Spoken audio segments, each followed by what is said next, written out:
Greetings from New York City, from Brooklyn. My name is Miriam Nyhan Gray, and I'm delighted to welcome you as part of our first Black, Brown and Green Voices series. And we're really kind of inaugurating this program today with a wonderful speaker. We're hoping and planning to do some in-person programming. In particular, we had planned actually a symposium for the fall. You know, the way things are everywhere in the world. Actually, I'd love to know if people will chat and let us know where people are calling in for. I think we've people here locally in New York. I think we have people calling in from Ireland, the UK, I know there, Washington, DC, and all over the place. So we'd love to see there in the chat where people are calling in from. Let me, sorry here folks, I just,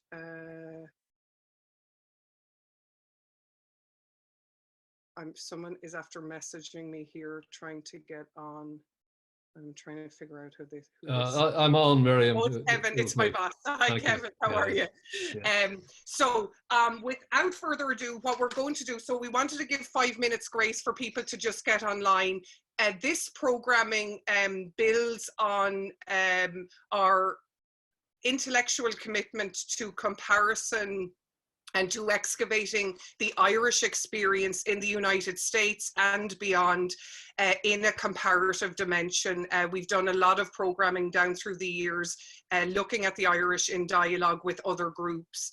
And in particular, we've had a really exciting intellectual engagement when we look at the Irish experience in dialogue with the African American experience or the African diaspora more generally, in terms of a way to look at sometimes colonial or imperial experiences in terms of migration in a unique way.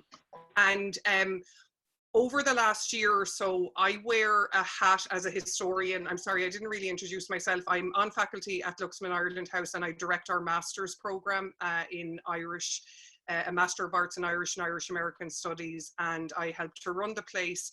We are the Center for Irish and Irish American Studies at NYU.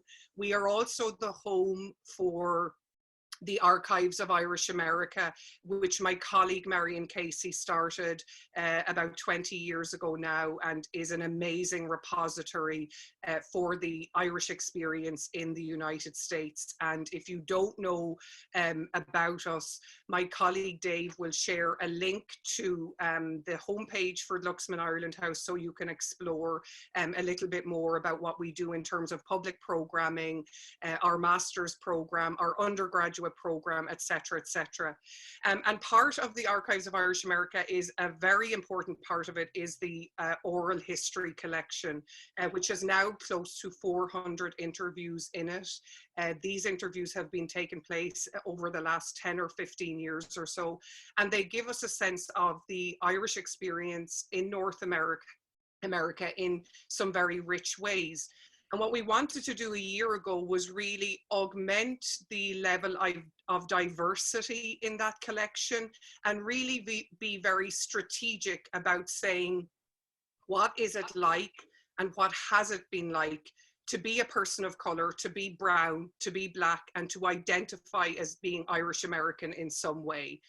We're not essentializing this about you know, percentages and DNA, and you know, we could kind of have a big discussion about some of those issues. In general terms, what we're interested in capturing are the voices of people who, if they happen to have a genetic connection to Ireland, great. If they happen to be married to someone from Ireland, great. If they happen to just love Ireland or like Irish culture, etc., etc. Really defining identity and the layers of identity in very broad terms, and allowing us, in a sense, to have very interesting conversations about the American experience and about the immigrant experience more generally. These conversations are not only rich and relevant in the American context, but if any of you have been following the changes in Ireland over the last 20 odd years or so, it's a very different country to, say, the Ireland I grew up in and was raised in the 80s and early 90s. It's a much more diverse place.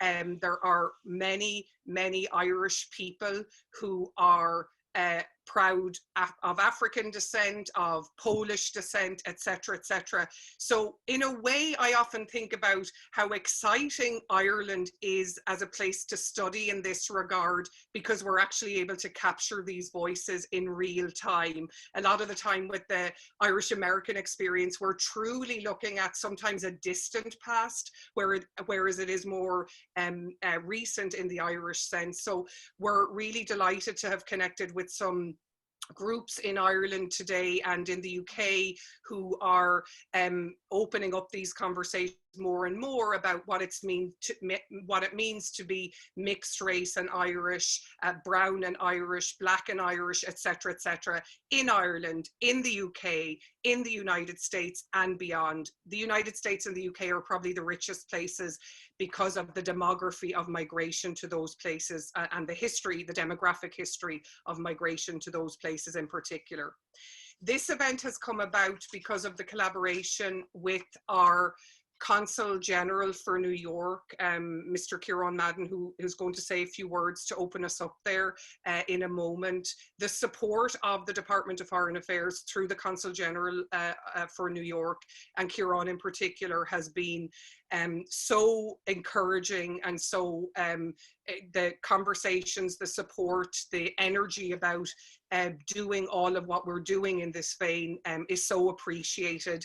And I would like to thank the Consul General for their support of this program, and in particular for the support of me to start doing these interviews in a very targeted way a year ago. We've approximately 15 interviews now with Americans who are brown, black, proud of Irishness, proud of being American, etc., etc. And they're very, very, it's a very humbling and rich experience to document those voices, and we couldn't do it but for the support of the Consul General and Ciarán personally in particular. We're also happily building on some energy about increasing the visibility of the community we're interested in, and in recent months the African American Irish Diaspora Network has been founded. I have the pleasure of being on the board of that organization, and I think that Dennis Brownlee may be online, and we can maybe call on Dennis to say hello and introduce himself if anyone would like to connect to that network and what we're doing. And this network is really, you know, Dennis is based in Washington, D.C. I'm here in New York, and some of the other board members are in New York. Stella O'Leary, who's on the board, is in D.C. as well. Lenwood, who's come on the board as well, is in Pennsylvania. We are spread out, and I guess the pandemic era that we're in now has really kind of come together in terms of us thinking about how we can reach out, not only across the United States, but across the Atlantic Ocean as well. We're also very grateful today to have the support of for this programming from New York Public Libraries, Schomburg Center, a renowned center of excellence in terms of the study of Black history and Black culture. And I'd like to thank Sonia there in particular for making sure that the word of this programming was out through their networks. So I would be remiss in saying what I'm doing with this engagement on the Black and Brown Irish experience is bringing my hat as an oral historian to the table, but I'm building on work that has been ongoing by some of my colleagues over many years. In particular, Mick Maloney, renowned ethnomusicologist and musician in his own right, a member of faculty here at Luxman Ireland House. He and Lenny, for I think 30 years now, have been having these conversations and talking about the richness in terms of looking at the intersections of music and dance and popular culture around the experiences of Irishness and African Americans. And you know, I want to make sure, I think Mick might be here from Asia with us, and Lenny and I are so delighted if he's been able to stay awake long enough to actually be here with us, because he's done just such fine work in this regard. And my colleague John Waters as well teaches some fabulous classes on the Black Irish experience in terms of literary references, a very popular course which is actually running at the moment, and I think we have some of our grad students here online at the moment.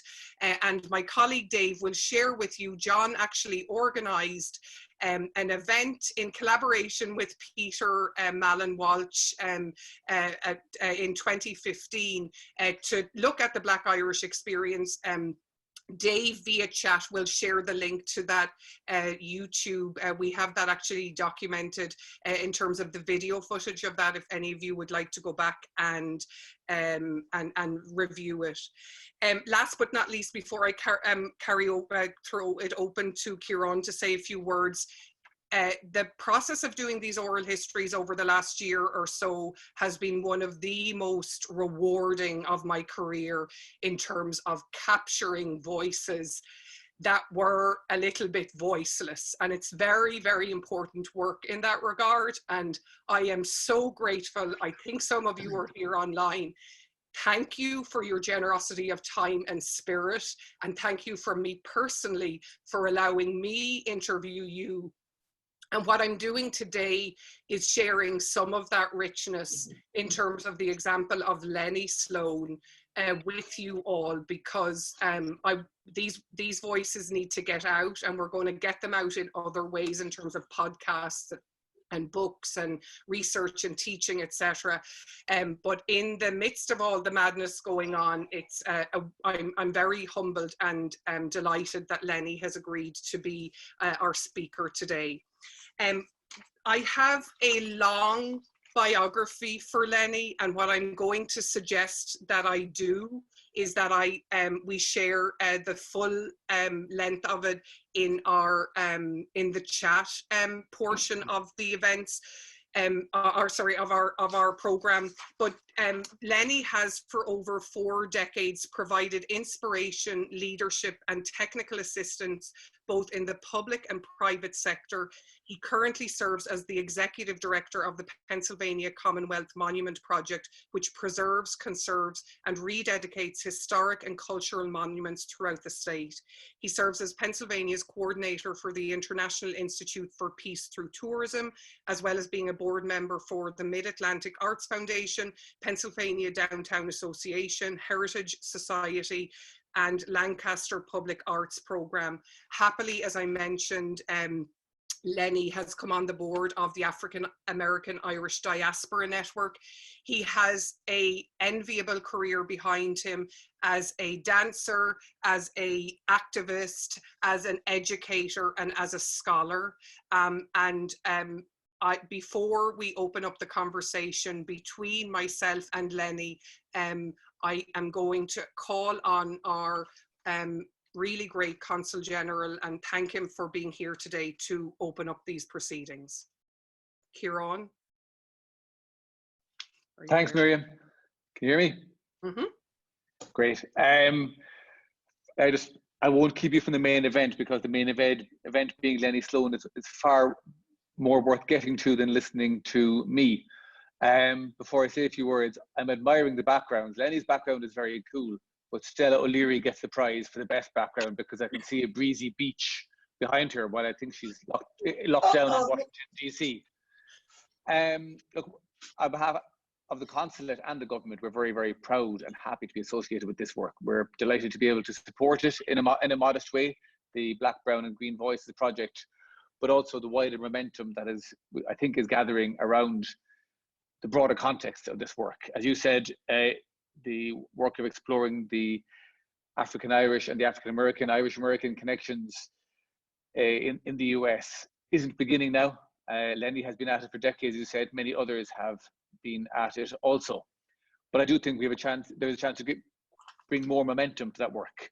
The African American Irish Diaspora Network, founded by Dennis Brownlee, as you said, and with yourself and Lenwood and a few others here on the board, was launched in February.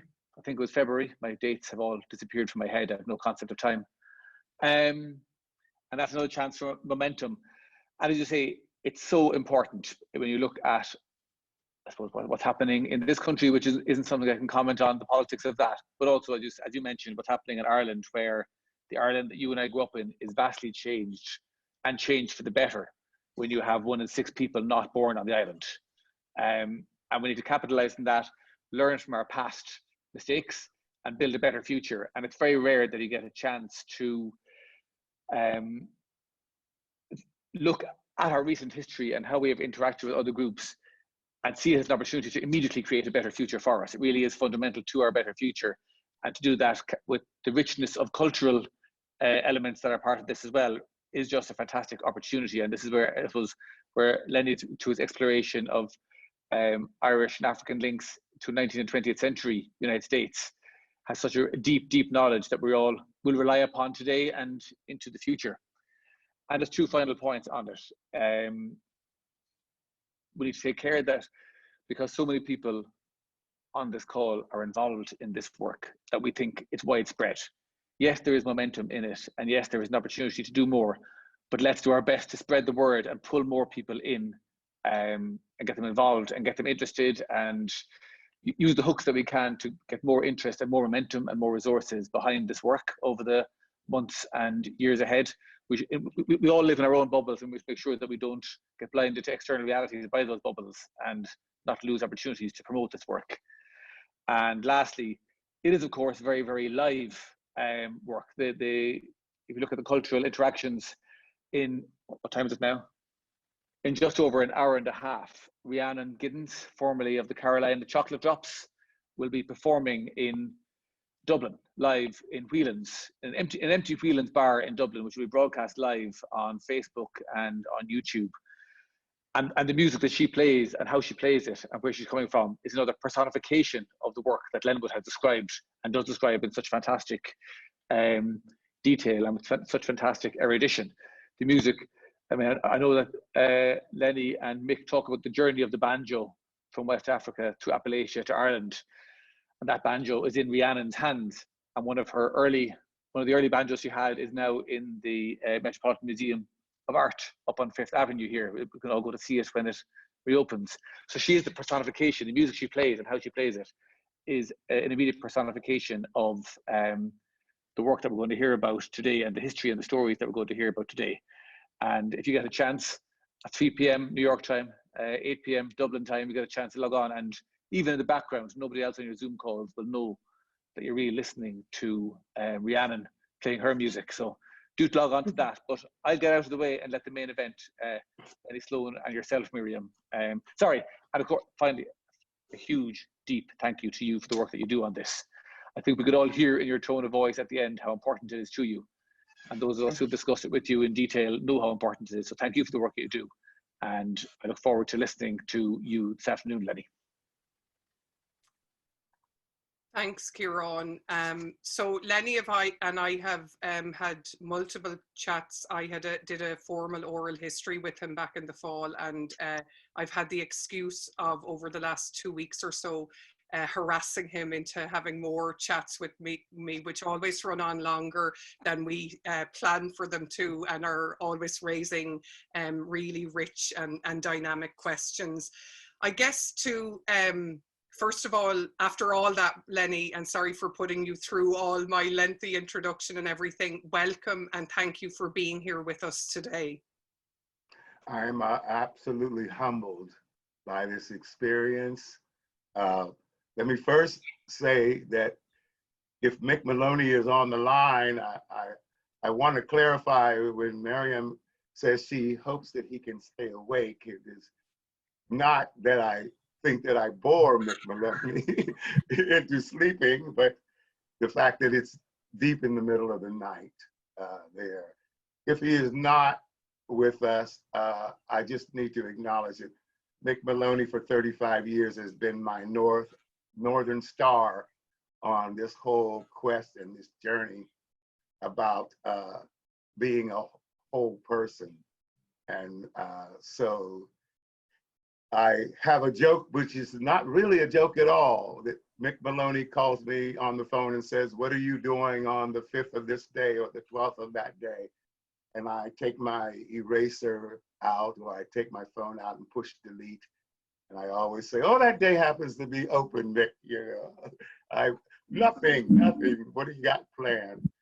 That response and that invitation has taken us from New York to San Francisco, from Cuba to Limerick, and all points and journeys in between. And everywhere we've gone, we've been amazed by the passion in which people who have been trying to live in the margins, marginalized because of the politics of Black and Irish relationships, are finding hope and respite in the commonality of this dialogue. So Mick has been an oasis experience for me for 35 years.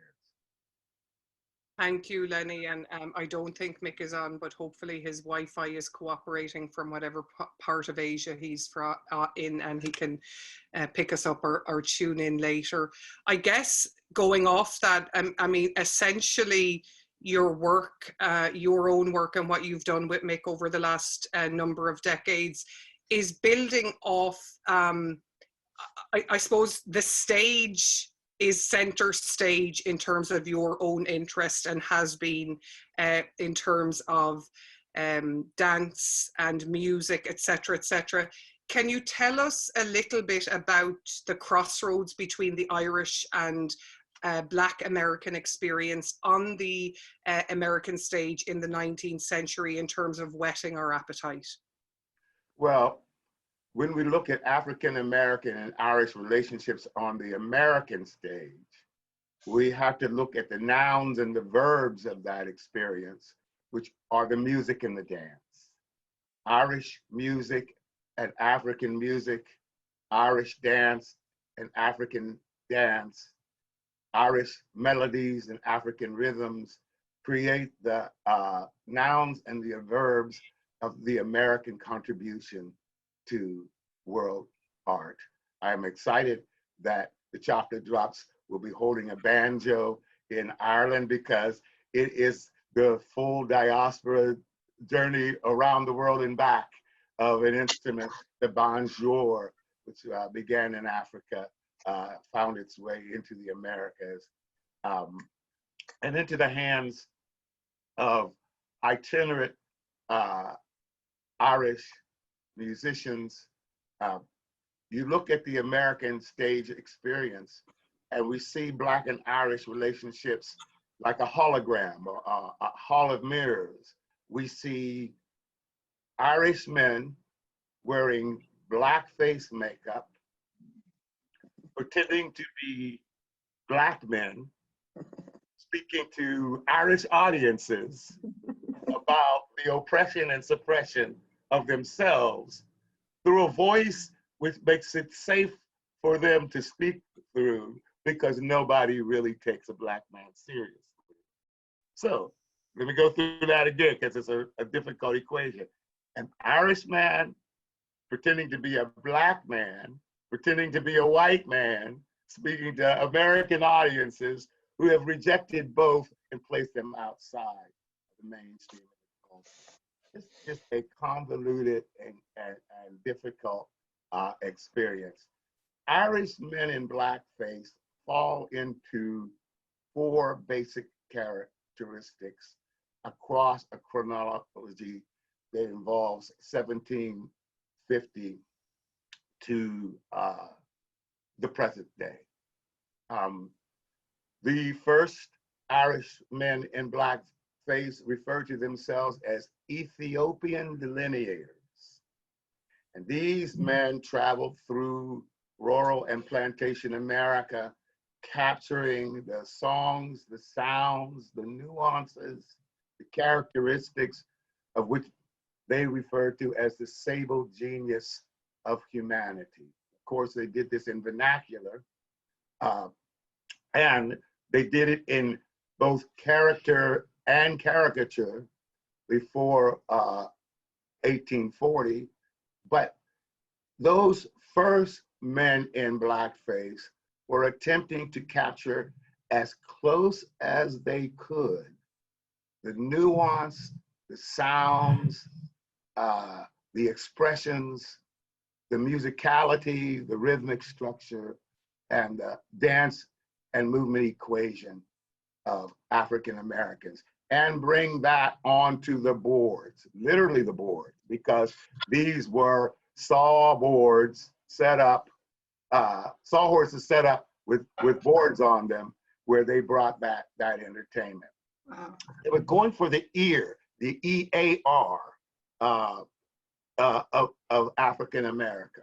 So I have to place in this conversation very quickly that the EAR of Black America at the time that these Irishmen were traveling was Dutch, because those first enslaved men who came to, and women who came to America, in their 6 characteristics of their culture, mimicry, were mimicking a Dutch sound.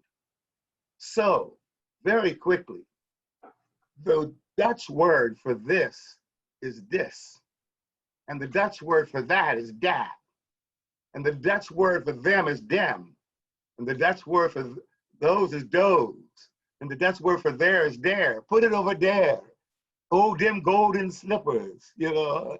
You all the time be doing that. The Dutch construction of the to be verb is to invert the to verb. So she be all the time doing that. It's pure old Dutch in America. Yeah.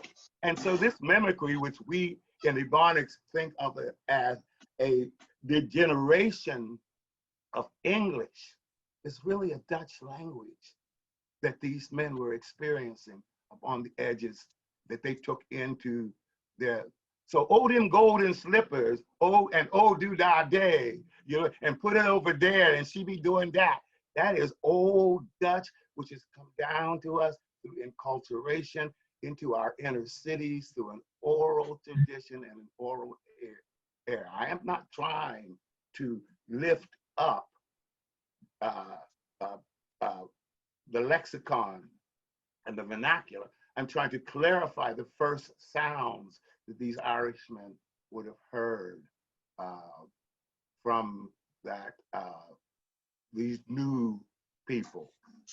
Oddly enough, the first blackface Ethiopian delineators blackened their entire bodies so that they would truly appear as African men and women. And they took on the kinesiology and the physicality of Black movement.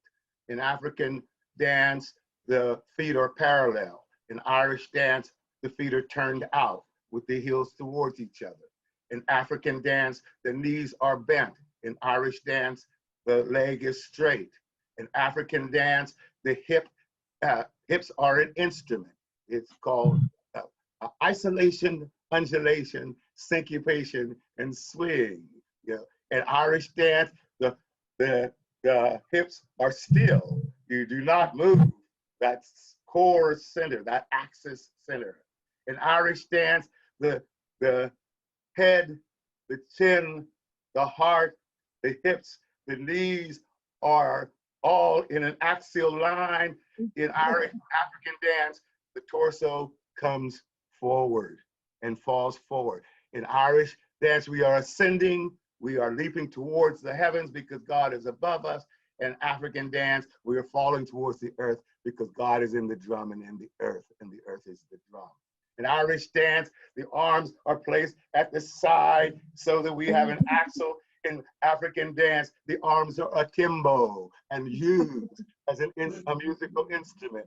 In Irish dance, you better not move your head. In African dance, if you don't, you ain't right, you know? So this instrument, this isolation, this undulation, this syncopation and swing was new and exotic to Irishmen. Now, if you listen to the footfall on the earth, you hear the same syncopated pattern. But the initiation of that pattern is different. In Irish dance, it is primarily the strike of the ball of the foot that is making that sound. In African dance, it is primarily the scuff of the heel. So they were combining a love of color, a love of pageantry, a love of imagination and inspiration and animation.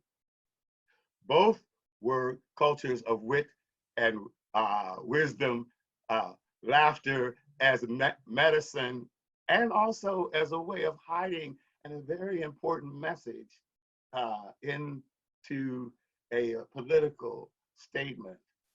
We in America mark that by two men. One is John Durang, a hornpipe player in 1790 who appears. The other is Thomas Dartmouth Rice, who was known as Jim Crow. And long before Jim Crow was a political idiom and a political paradigm to entrap its inventor, Jim Crow was a dance. Wheel about and turn about and jump just so. Every time I wheel about, I jump Jim Crow. And Thomas Dartmouth Rice saw people dancing this dance of jump dance and Jim Crow. It's where we get to jump the broom in African wedding rituals. What is not known is those early people that he was watching were Senegal and Senegambians and from the Ivory Coast. And so they were Moors.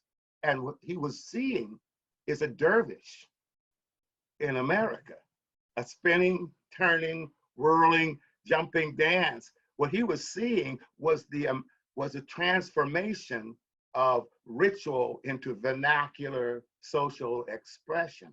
And what he was seeing was a dance that was supposed to be done in a circle around a center fire, a pyramid, a fire in the middle.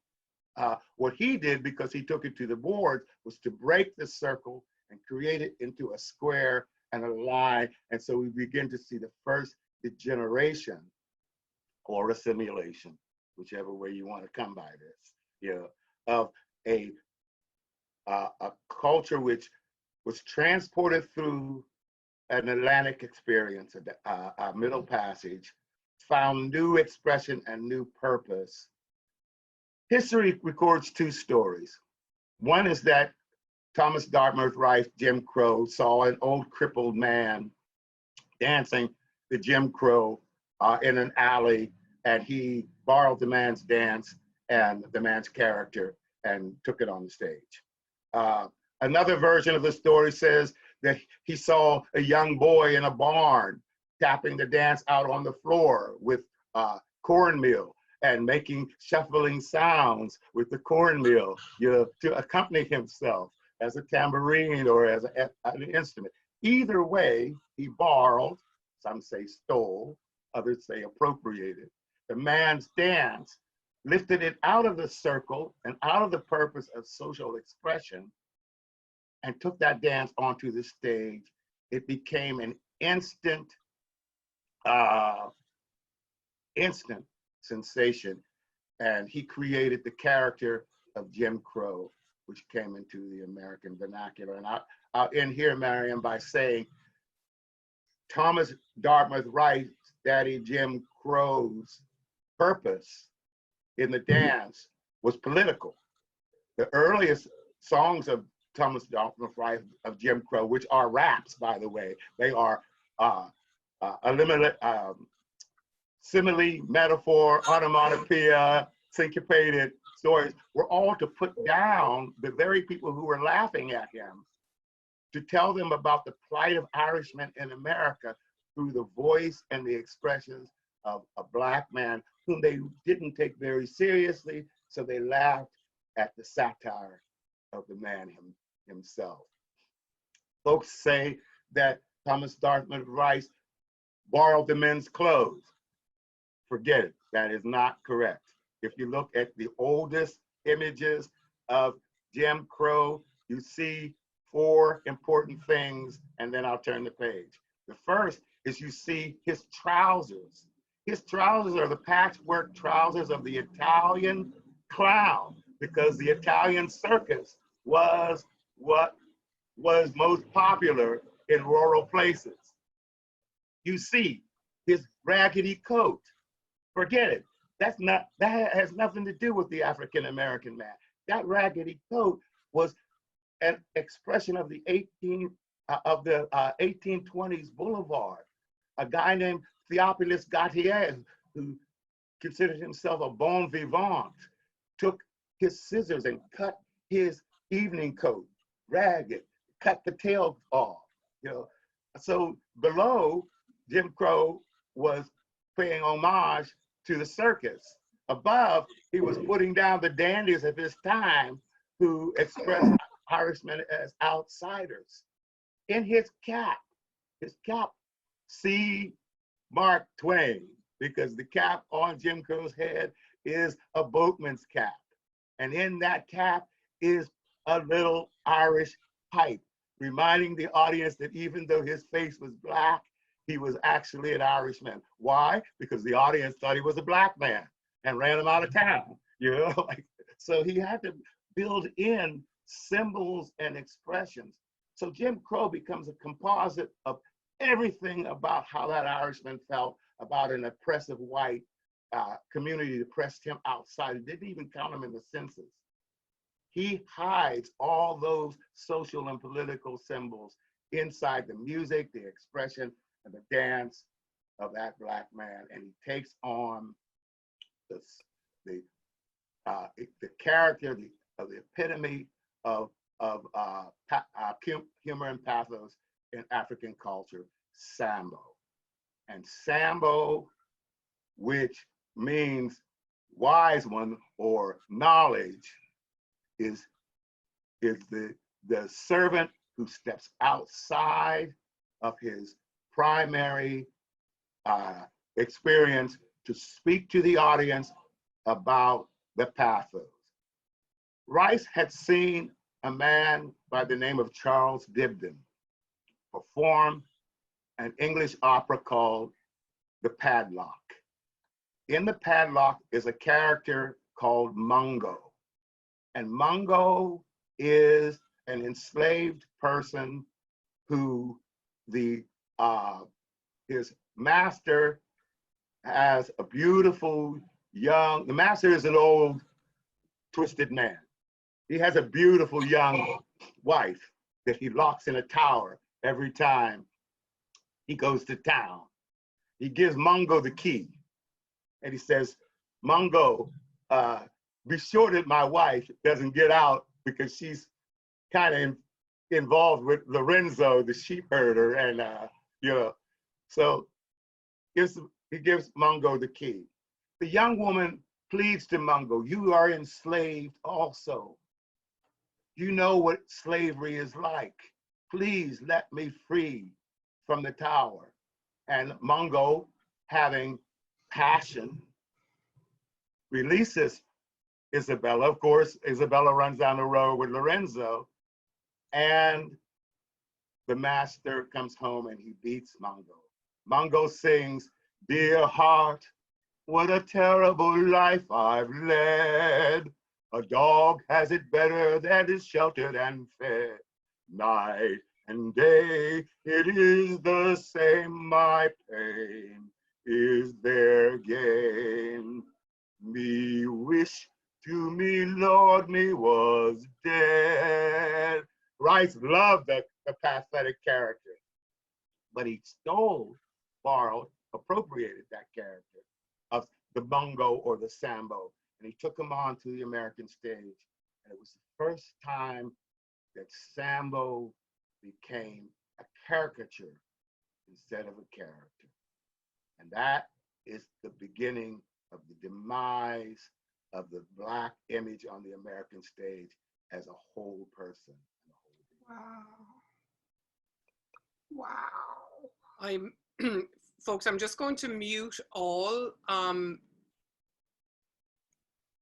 except Lenny, because it's just picking up sometimes when people are making noise, sound in the backdrop. Thank you for that, Lenny. And I guess I can use that in a segue to, will you talk, I want us to intersect with your biography in this. I wanna do something different and to what you do sometimes, or this isn't a different kind of question, but the story of Juba and Diamond, will you set that up for us in terms of how that brings you to Ireland, and because it's, you know, it builds off what you've just said to us. Well, Thomas Dartmouth Rice, Jim Crow, or Daddy Rice, created the first of two characters that are in our common vernacular, the darky and the dandy. Thomas Dartmouth Rice's chief competitor was a man by the name of George Washington Dixon. And just as, by the way, we are now, I should say that Rice was born in Virginia. He came to New York City. He applied for a touring company of Ethiopian delineators, and the first job he got was to go to Florida. You know, he was like, I just got to New York and they're sending me to Florida. Well, Florida at the time that he went there was, this is before Andrew Jackson. This is, Florida is freedmen, freedom seekers living with Seminole Indians. This is where we get our lineage about Black Indians and African Americans of Indian origin. He was in the swamps. The great gift that the Schomburg Library gave Mick and I was a picture of a grand curtain of the Astor Place Theater that had Jim Crow dancing on the back of an alligator. And everybody wonders why was that alligator there at his feet. It was because he was referencing his early experience in the Florida swamps. The other man who played those stages was George Washington Dixon. George Washington Dixon fashioned himself as a bon vivant, as a dandy. Now, Jim Crow played to the stalls, the people who stood below the stage, and the penny seats. George Washington Dixon played to the first and second balcony. The first balcony was the elites of society, and primarily Protestants and or Scots-Irish Presbyterians. The second balcony were young dandies and bon vivants who dressed themselves a la macaroni. Macaroni, by the way, I'll take my hat off for this. The macaroni was a bouffant in your hair. See Elvis Presley, see Fabian, you know. Macaroni was the way you did your hair up over in a bouffant over your head, you know. Yankee Doodle went to London just to ride a pony, stuck a feather in his cap and called it macaroni. That is all about that style of the hair. So Dixon took on, he knew that he could not compete with Rice for the rural character. So he created an urban character by the name of Zip Coon. So now we are going to enter into our vernacular. In addition to Jim Crow, we are going to introduce the notion of coon, the chic, black, shiny black bird, you know, with the big bulging eyes that strut around with its feathers all in pompadour. Now, Dixon was a writer and a poet. He had several Irish newspapers. He was constantly being harassed by constables. His press was constantly being smashed. He was in and out of jail for his outrageous political Irish commentaries about just about everything that the norm was trying to develop in early America. And so his character of the dandy, his character of Zip Coon was the urban Black, the freedman, not the enslaved man in the rural South, but the man that was moving into urban society and taking up and challenging that urban society for land, for jobs, and for status. And so he was simultaneously putting down the new emerging freedman and using that freedman's image of ruffled collars and big cravats. It was a time where a gentleman had three colors in his palette: black, brown, and gray. But freedmen were wearing purple jackets and gold and green plaid trousers, and ruffled shirts and blue top hats. And so Dixon was simultaneously reflecting the new urban Black experience, which was taking the colors and the palettes and the tapestries of Africa and embedding them in a new wardrobe. And the social commentary of the first balcony, the men who he worked for and despised and put down. He created Zip Coon, the dandy. So we had now a darky and a dandy. Now, T.D. Rice, Jim Crow, brought also to the stage the character of Mammy. And Mammy was usually personified by Aunt Jemima. Now, I don't have time to do a biblical study, but if you go back to your Old Testament, you will find the name of Jemima in the Old Testament. Jemima is one of the oldest names of women that we find in the Bible. And Dinah is the second wife of Job. So Dinah and Jemima, two names which are going to diminish African-American women, are injected into this humor of T.D. Rice, Jim Crow, and George Washington Dixon takes on the high yellow gal, the octoroon, the mixed race woman who was appearing in American society for the first time, who was allowed access and privilege because of her mixed race. It was a time of what we refer to as amalgamation. We know now the term miscegenation, which is the legal contractual separation of the races that comes down to us after the Civil War. But at this time, the life expectancy of a poor Irish man in America was 31.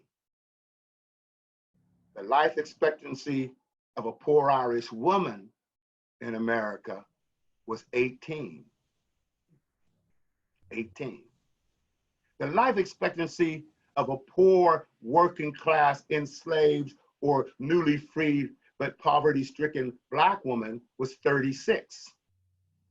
And the life expectancy of a Black man in the fields, on the farm, in the mine was 14. 14.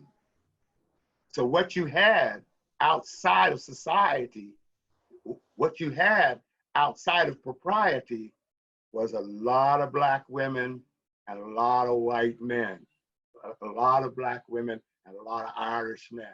So this amalgamation created a color code called the Code Noir, which went from Black to Negro to colored. Then there was a line. Above that line was mulatto, quadroon, octoroon, passe blanc, who passed for white, which was a legal term before the Civil War. Now we think of people who pass as a pejorative term. But then the census measured you as you were able, and then the last, before you pass into whiteness, is grife, meaning gray. So Dixon began to perform these women on stage that he saw in the marketplace and in the social halls, who were amalgamated by men who were ethnic. By the way, everybody should read the book, How the Irish Became White, because in that book, it proclaims and explains this notion of crossing from other to whiteness. But this is before you crossed 1840, 1850 into whiteness, when Irishmen were not even counted in census, and neither were they enslaved. Dixon would begin to give fashion shows, Miriam, about the clothing that these women would wear. Dixon would begin to sing their lullabies, and Dixon would begin to attend the octoroon balls, where white men of some persuasion and some influence met their what were called placés. The placé was a light-skinned mixed race woman who was placed in the comfort and the security of a white gentleman. He had his first wife, who bore him children and gave him name and status and brought households together. And he had his placé. He had dinner with his wife. And then he said goodnight and he went to his placé, and he spent the evening and got up before dawn and left her house. He left her land in his will. So this whole notion about, at least in Black and Irish relationships, about the rape of the master, these men didn't have no plantation to be raping nobody about, They didn't have a status in that culture. These mixed race children that we find between Irish and Blacks that Dixon was portraying on the stage as a female impersonator in minstrel shows were women who were passing up a status through men who were finally gaining some piece of America. And when I say men, I'm speaking about primarily Irishmen who were gaining. So you find before 1840 and 1850, these mixed race relationships in urban cities, in Cincinnati, in Pittsburgh, in Boston, in Philadelphia, in Atlanta, in New Orleans, in Charleston, and Dixon is portraying them. And Dixon and Juba are coming out first and playing the darky and the dandy, then running behind the stage and changing, and coming out and playing the mammy and the high yellow gal. The high yellow gal ascends, and I'm gonna turn the page in just a minute. She ascends to the place where Foster writes about her in Old Susanna. The Susanna that he's talking about is the New Orleans octoroon. She ascends in the song, The Yellow Rose of Texas. You may talk about your Clarabelle or your Anna Lee, but the Yellow Rose of Texas is the only girl for me. Yellow Rose of Texas is an octoroon. And I love to go to a Texas football game and have them sing the Yellow Rose of Texas. I get quite a big chuckle out of the fact that they're saying the only woman I want is a mixed race octoroon. But these two became four characters, the darky, the dandy, and the mammy and the high yellow gal. By 1850, their songs, their dances, and their interpretations were the rage of the American stage and therefore copied. Now, a gentleman by the name of William Henry Lane wanted to be a master dancer, and the dance of the day was the juba, a dance which combined the Irish footwork and spinning, the cut and the cross cut, with the polyrhythms of African and African-based dancing. The leading Irish dancer of the day was a man by the name of Master Diamond, and a winner of a dance competition always received the title Master. So Juba challenged Diamond to a dance contest in Madison Square Gardens. This was a sporting event, sold out. There were 3 judges. One judge sat under the stage to listen for the number of times you struck the floor in the measure of music. One judge sat in the orchestra pit to see how you interpreted the score of your dances, and you had to dance 6 dances. And one sat in the back of the room to watch the audience's expressions on your dance. Juba and Diamond, some people say 11 hours, other exaggerations say they dance for 18 hours. I am not sure if either of those stories are true or not. But you could not do another man's dance unless you did it better, unless you added something new to them. So off they went, the Irishman Diamond and the African gentleman Juba, dancing at Madison Square Garden. Bets were put on them. Juba wins the dance contest. He wins the title king of all dancers. He becomes Master Juba. You're having conquered Diamond in his own struts. And Charles Dickens, a young writer, is in the audience. He writes a sports review of Juba.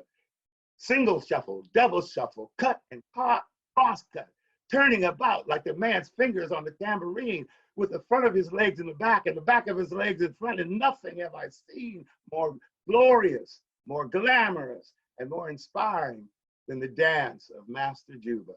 English newspapers, Irish newspapers take Juba's headlines up in their newspapers, and Juba wins a tour of England and Ireland in 1850. So Lenny Sloan, coming out of the Joffrey Ballet and the Alvin Ailey School, says, you know, I'm going to go to England and Ireland and Europe, and I am going to follow the tour of Master Juba. And that is how I took my first trip to Ireland. And that is how I tried to relive the incredible experience of Juba. One other quick story. So I get to Cork, you know, and I'm like, I'm going to go to the Irish dance contest, you know, and I'm going to dance, you know, and I've had my tap dance and I've had my ballet, and I've tried to construct and reconstruct Juba. And well, you know, you just can't go up to the front of any Irish dance competition and knock on the door and say, I've got my $30. I want to compete. That was the first disillusionment, you know. But the guy at the door fell to my swift tongue, and he also was an Irishman, so he had a wink and a glimmer in his eye. He took my money and he said, well, let's just see. You come in, you go to the first room, and if you can compete in the first room, then come back and we'll talk about it. The first room was 6 to 10-year-old boys, Irish boys. They danced me out of the room, out of the building, down the street. It took me about a week in my hotel to get over the embarrassment, you know, that I was not Juba, and that it was a lot more difficult. That which they made to look so easy was a lot more difficult. So I came back to Philadelphia, and I decided that I was going to call up Kennelly's Irish Dance School, and I was going to seriously study Irish dance. Kennelly refused to allow a black man to study in the school. I went to every Irish dance school in New York City and Philadelphia. The very thought of me entering the studio, of the very expression. And so a friend of mine who played banjo said, let's go to West Virginia. You can learn Irish dance and clog by joining Vista and by baking bread and teaching reading by the day to the miners and going to their porch and drinking jug wine and dancing with them by the evening. So I came into my formal training for the Irish dance through Appalachia. I got to be a so baker of bread, a pretty enlightened teacher of literacy, and a rather good clog dancer in West Virginia. Lenny, you grew up with in a family where there were people of various degrees of lightness and darkness, to put it that way. Can you frame for us a little bit when you became, I guess in particular, conscious of a connection to Ireland in terms of a family history and how that was embedded in the family narrative and talked about or not? And if you wouldn't mind on that, I've mentioned this to you before when you told me this story. In the Irish tradition, we talk about an American wake in terms of migration. When people left Ireland historically, they were given a wake with the expectation they wouldn't be back, right? And this was their farewell from their friends and family in Ireland. You describe something happening in your family when I think you were 12, which I think is familiar to a lot of people familiar with the narratives of African American family history, but isn't so well known perhaps amongst the Irish or amongst, you know, white people in general. Can you talk about the first part of the question and then go into that aspect of it for me? Let me start with a period shortly after my father passed. When we grew up, we knew a few fractured things, like a Christmas bulb that hits the floor and you pick up all the pieces, but you can never put them back together again. We knew, for example, that my father was born in a place called Claysburg. Claysburg, Pennsylvania. Don't wink when you go through it, because it's two traffic lights, one at the beginning of it and one at the end of it. And if you are distracted, you will miss the entire town. It's a ridge set with a small valley. On the ridge are shacks. The shack dwellers dig clay out of the side of the hill and silica, and they take it down to the factory and they make red brick and fire brick from that.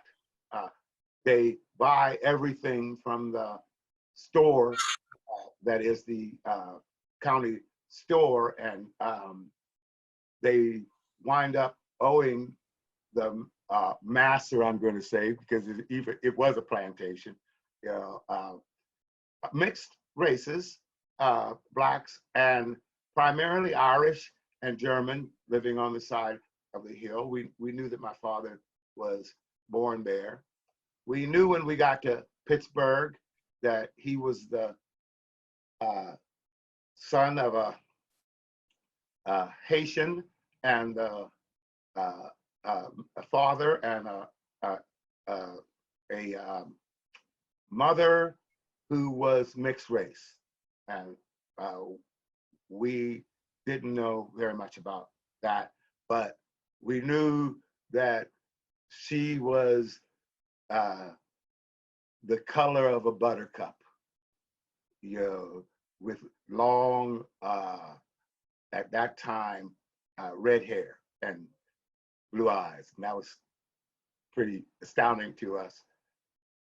She was a bitter, miserable woman. So she didn't share very much with us, and we didn't care very much about her. But my father and my mother are fiercely proud. My mother's family comes from Jamaica, from a place called Sable-Lamar, and also our Cherokee freedmen. The Cherokee and the Chickasaw took their enslaved people with them on the Trail of Tears. They did not free their enslaved when they were forced by Andrew Jackson on the Trail of Tears to go to Oklahoma. Neither were their enslaved people freed by the Emancipation Proclamation in 1863 or the Civil War in 1865. In fact, the Chickasaw and Cherokee freedmen were not freed until 1906, when they sued the American government to be included in the 1910 census, and they were not counted until 1910. Well, that experience made my parents extremely fiercely proud of being freedmen, and Americans. And they said, don't you ever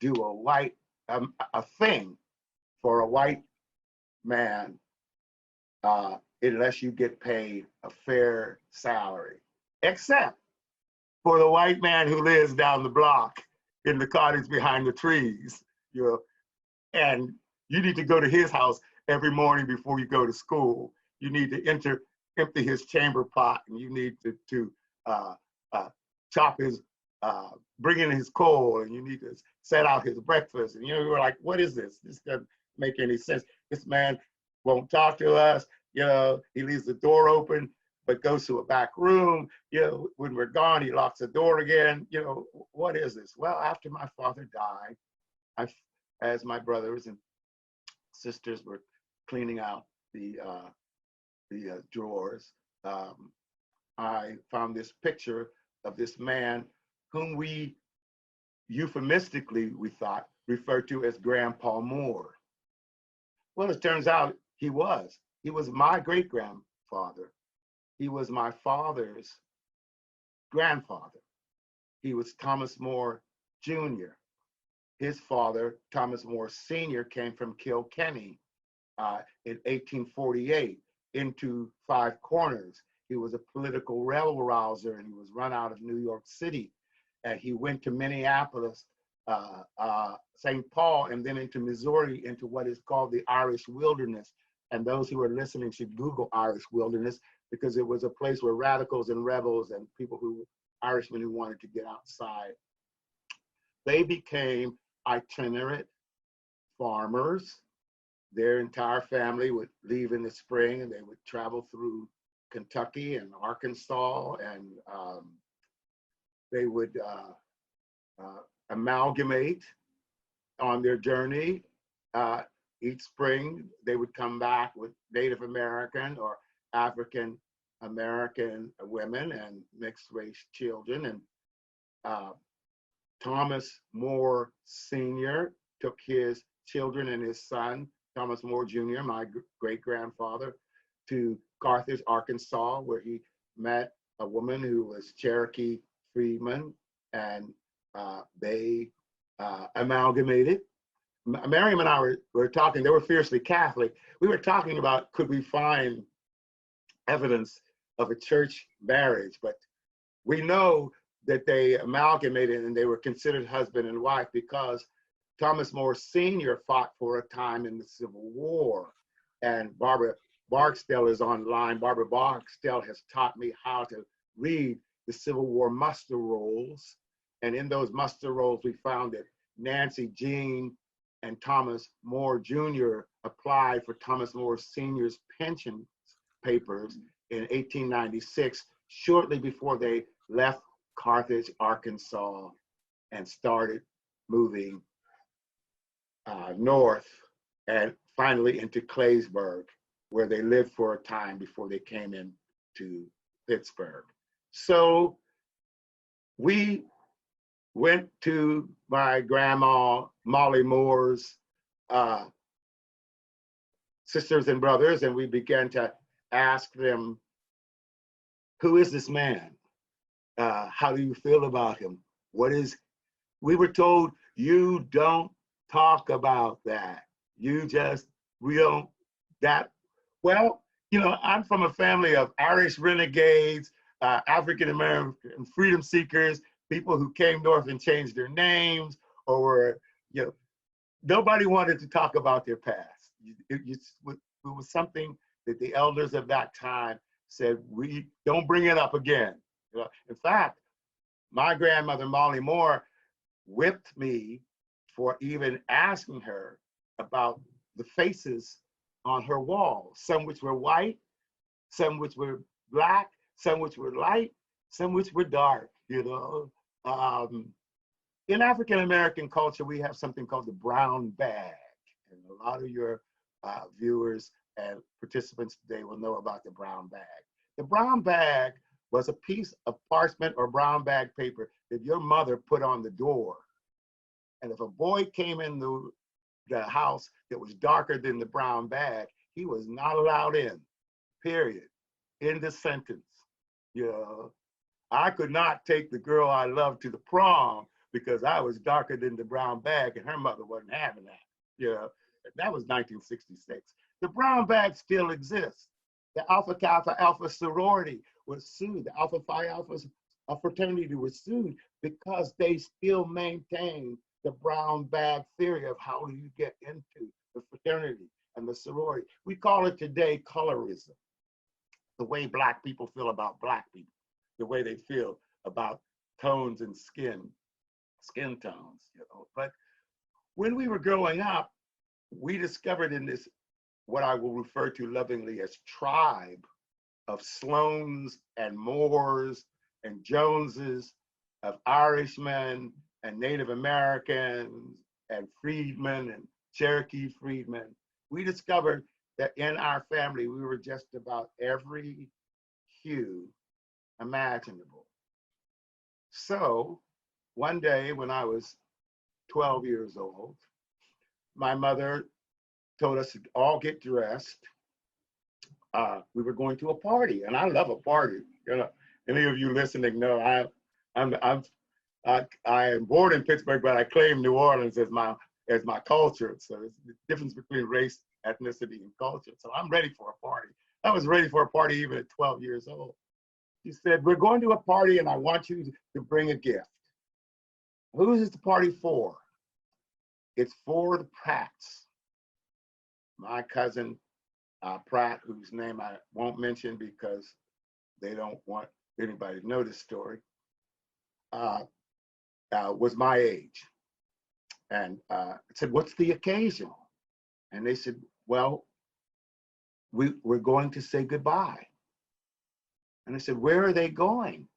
They said, well, this is the last time that they will be Black, because tomorrow they're going to change their name and pass for white.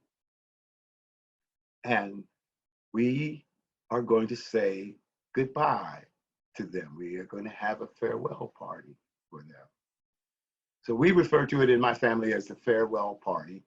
We were told after that if you see them in the street, if you meet them on the stairs, look away, don't express emotion, don't express familiarity.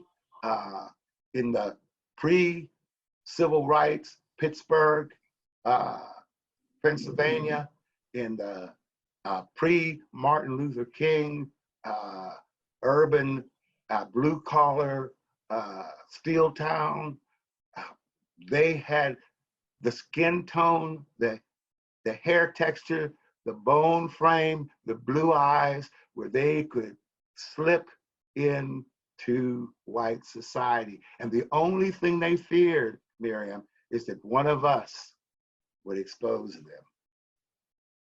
You know, imitation of life, you know, Saratoga trunk, Pinky, you know, there are movies aplenty, there's books aplenty, there are plays called The Octoroon, you know. Well, we were living that experience. And my sisters and brothers now, and the grandchildren of the Pratts and the Pratt Lowe's, then they changed their name just to Lowe's, you know, are trying to bind the wounds of that experience through Ancestry.com and Genie and those things, and try to restructure this past. But that's the story of the farewell party. I'm going to open it up, folks, to some questions. What I suggest is, if you have a question, if you just want to, well, I guess people can just. May I make one statement sure. before you? Yeah. And this is a reaffirmation of the impact of Mick Maloney on my life as a colleague and a scholar and a humanist. We are trying, this story has is an equilateral triangle. On one point of the triangle is the American theater, the fusion of Irish and African music, dance, and humor that creates the core of what we now refer to as American theater. On the second point of that triangle is amalgamation versus miscegenation. The time before, when it was a strength for these two people who lived outside of society to engage in intermarriage, and the time after, when it was a legal and pejorative law to find any evidence of them. On the third point of that triangle is economic and political strife, where a capitalistic power structure sets two dispossessed people against each other. It's there that you find the draft riots. It's there that you find the Wilmington riots. It's there that you find the red shirts. It's there that you find the riots of New Orleans. It's there that you find the promise of Irishmen that if you become magistrates, firemen, and policemen and put down free Blacks, we will give you their land. We'll give you their status. We'll give you their title. You know, the 3 points don't touch. I am, an equilateral triangle is a pyramid, and pyramid is fire in the middle. I am trying to be in the middle of those 3 points and find the equation of being for me. Everybody else is on their own journey, okay? I tell you what I know, you use the pieces that you can, yeah. But for me, I want to be a whole, W-H-O-L-E person without holes, H-O-L-E, in my past.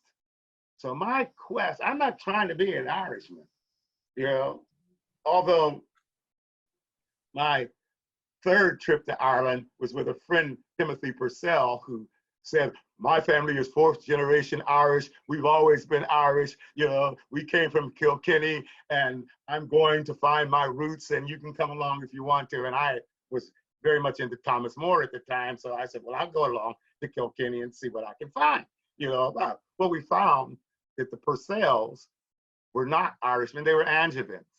And they had come and they had run the Moors off their land, you know, and up into the mountains. So from this day forward, I always tell Timothy and his brothers and sisters, you stole my land in Ireland, you know, and it's time to give it back. I'm not trying to be anything more than a whole person. And to find who I am, I have to find the pieces that were lost, you know, and so that's where. I want to open it up here, folks, to questions, and I suggest that you use the chat function at the bottom of the screen if you have a question to pose, and I will then moderate in terms of taking questions, and we may run a little bit over just depending on how the Q&A portion goes. So if you have any questions, folks, please feel free to post them there. I suppose while we're waiting maybe for a question to come in, Lenny, I'd ask you, I mean, you've essentially been thinking about these themes and topics, these intersections of conflict and collaboration now for I think, close to 5 decades or more, right? Yes. With that reservoir of experience and reading and engagement behind you, and as you think about the present and the future, what's your diagnosis for us? You know, where are we going? Well, my diagnosis is that we're really messed up. You know, like we're really messed up, you know. And an example is the story of Reuben Crowder. Reuben Crowder was a Black man who was born in St. Louis. When he wanted to be in the American theater, so he came to New York. But as a Black man in New York, the only way to get on the stage for him in 1890 was to be an Irishman. So he changed his name from Reuben Crowder to Ernest Hogan. Now he knew that as long as he performed in blackface as Ernest Hogan, people would really think that he was an Irish performer in blackface. So Reuben Crowder becomes Ernest Hogan, playing an Irishman, playing a Black man on the American stage. It was ragtime. And Ernest was a particularly musical person. So the style of the day was called coon shouts. Ernest Hogan gets paid by the New York Times $100, which was big money in those days, to write the famous coon shout, "All coons look alike to me." And Ernest Hogan sells the song for $100. The New York Times prints the song as piano sheet music in 1896. And every household with a piano in New York City is sitting around singing the ditty, "All coons look alike to me." It gives us the vernacular, "they all look alike to me." It also encourages and creates such coon shout craze that by the 1900s, there are 600 popular coon shouts being sung. And the most popular coon shout of 1903 is Lou Dockstetter, a German man playing an Irishman, playing a Black man, playing a white man, who sings "St. Patrick's Day is a bad day for a coon," which suggests that Irishmen in New York City's Bowery go out and find a Black man on St. Patrick's Day and paint him green. It causes the first modern race riots of the 20th century. Now, that inheritance of coons and Jim Crow and mammies and darkies and dandies, and they all look alike to me, and that, you know, you talk funny, has come down. It's in our DNA, you know.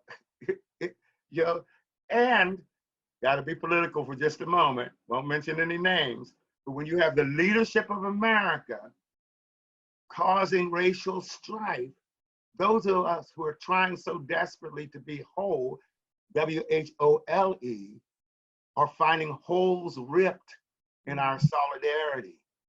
So this is important work we're doing. You know, this is, you know, as fast as we move forward, we are dragged back. You know, we are like, you know, a tango, 2 steps forward, 3 steps back. You know, it's incredibly hard for us to be whole cloth, you know, and to see in each other. So I will go to your questions by asking your listeners to create a sidebar glossary. Cultural specificity. Cultural specificity is, you are Irish, I am Black, that's cool with me. I will go to St. Patrick's Day. You come to Juneteenth, you know, that's cultural specificity. Cultural diversity is, you are Irish, I am Black, and I see things which you have contributed to me. And I know things that I have contributed to you. And I rejoice in our diversity. And I exult in our diversity. Multiculturalism is we both have contributed to something different. American stage is a multicultural thing. We can't separate what you gave from what I gave because the new thing is like steel. It is strengthened by both things. Cultural fusion is what our mixed race children are. You own it all. You claim it all. You know it all. So we can't, as enlightened people, use those terms as though they are synonyms.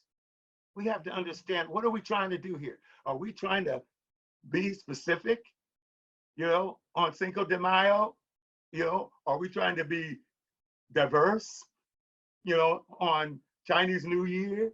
You know, are we trying to have fusion in a jazz hall? You know, we need to understand distinctions in order to move forward.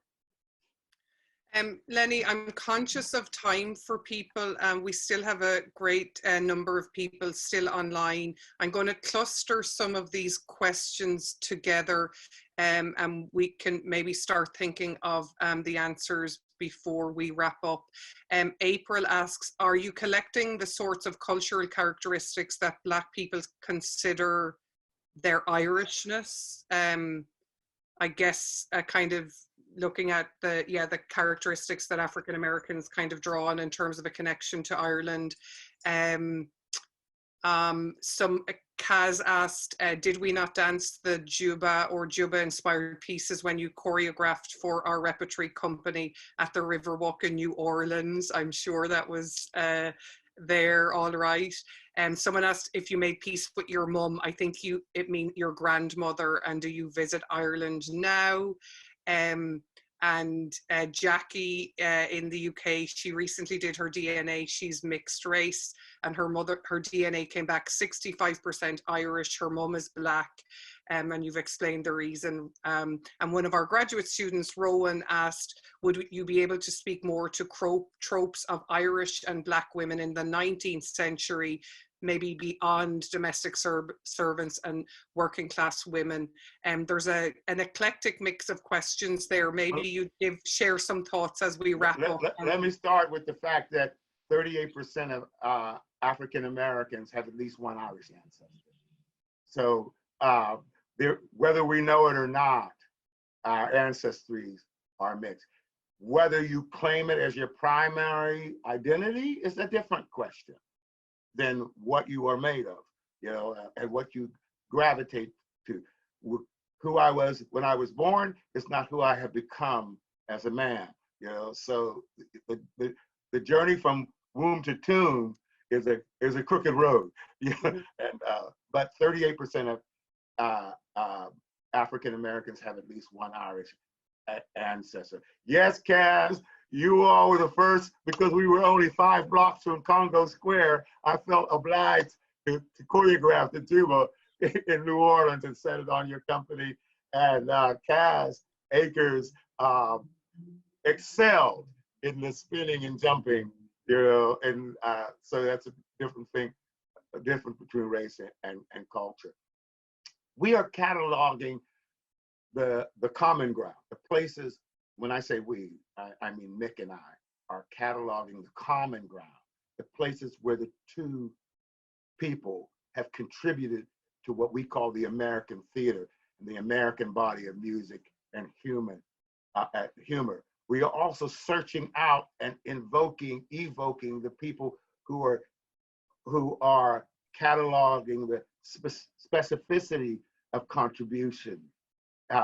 But we find those contributions in language, we find them in humor, we find them in pathos, we find them in the ability for an Irishman who was an enslaver, John Newton, to write a song called Amazing Grace, which is about his experience. Google that story. I don't have time to tell you, but his evolution from being a slave runner to being an abolitionist resulted in the song Amazing Grace, which we sing in every language and is so dear to us from cradle to tomb. The enrichment of working class people is a story which we're just trying to chart. For example, we're trying to chart Irish women in Pittsburgh, Pennsylvania, who chose Black partners, husbands, fathers for their children, because those men had what we refer to as clean jobs. They were waiters and coachmen and butlers, elevator operators, all the things that we now look down on, they looked up to because their men worked in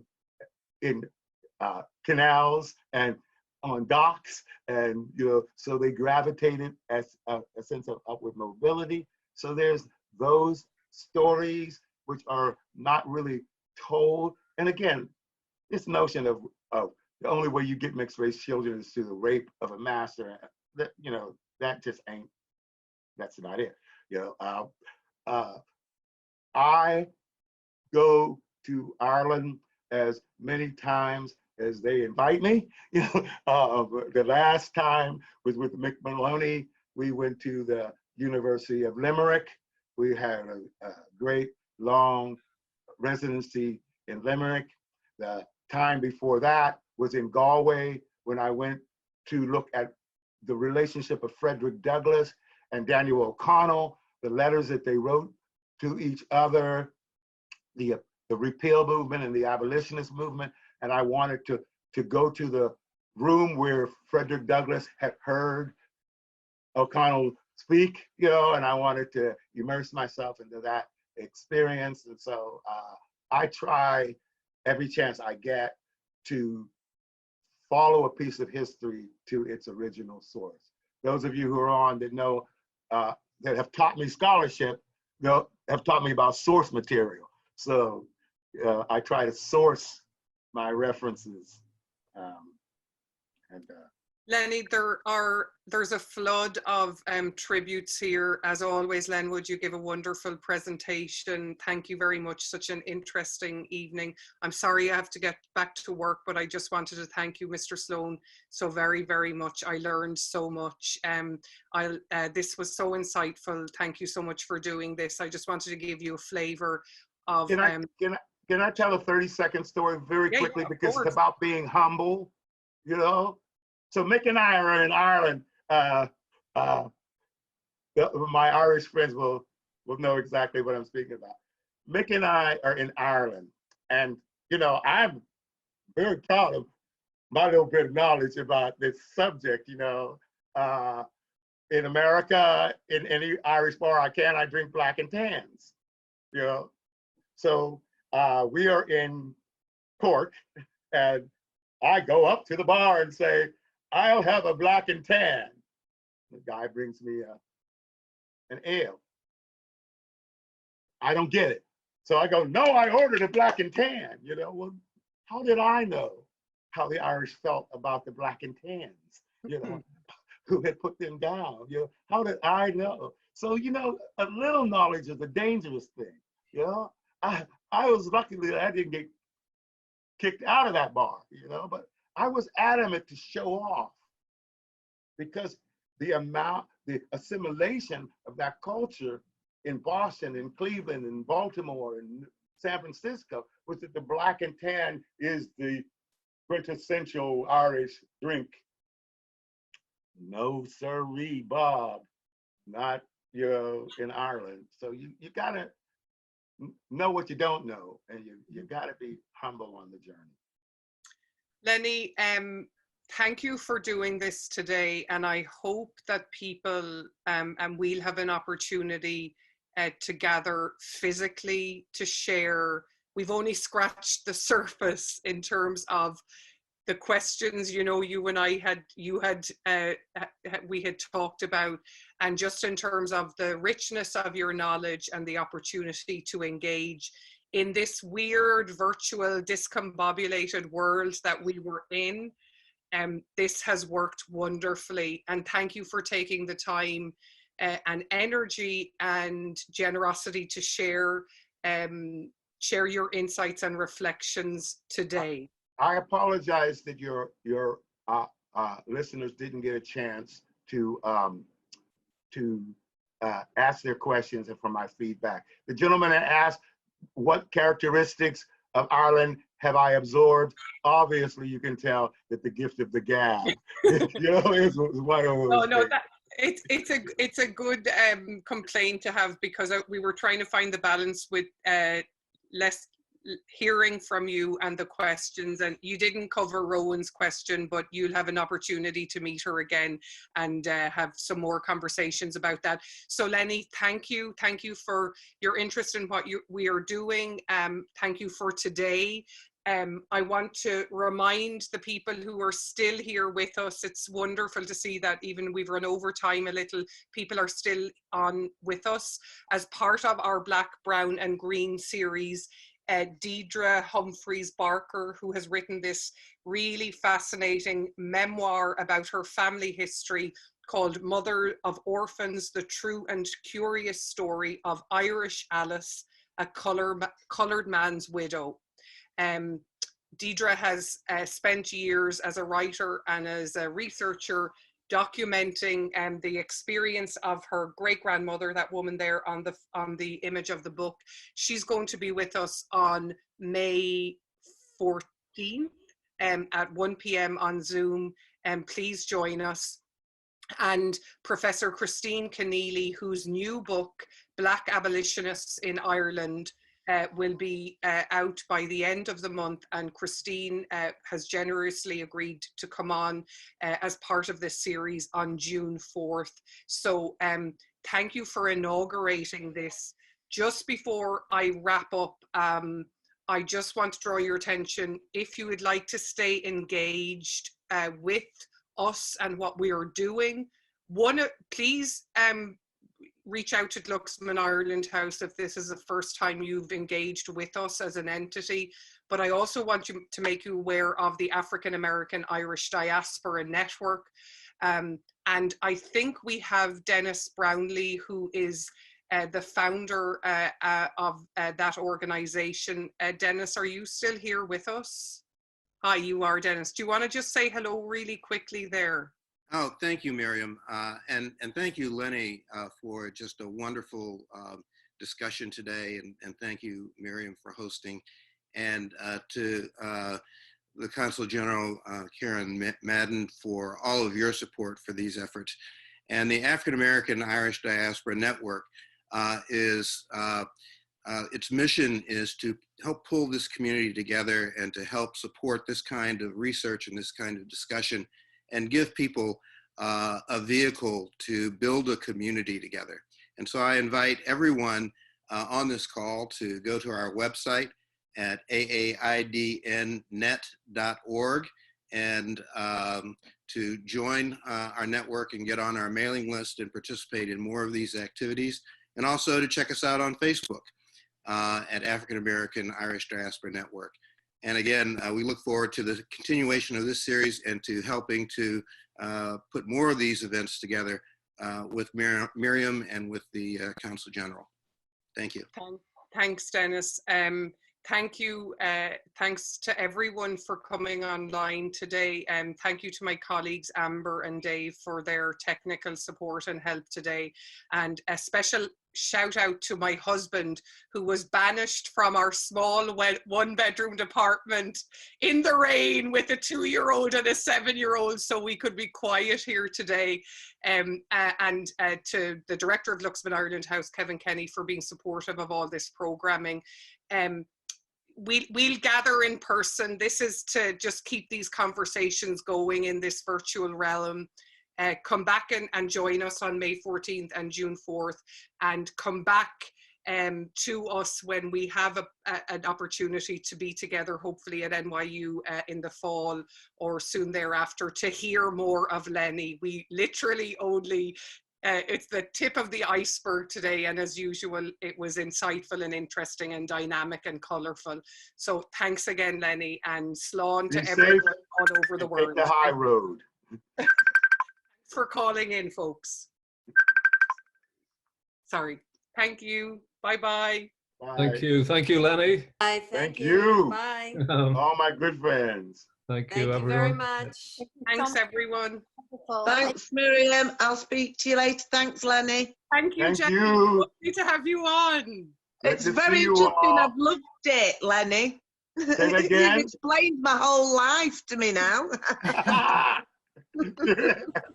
Thank you all so Thanks, much. Jenny. Love you. I am humble. Thank you. Bye-bye.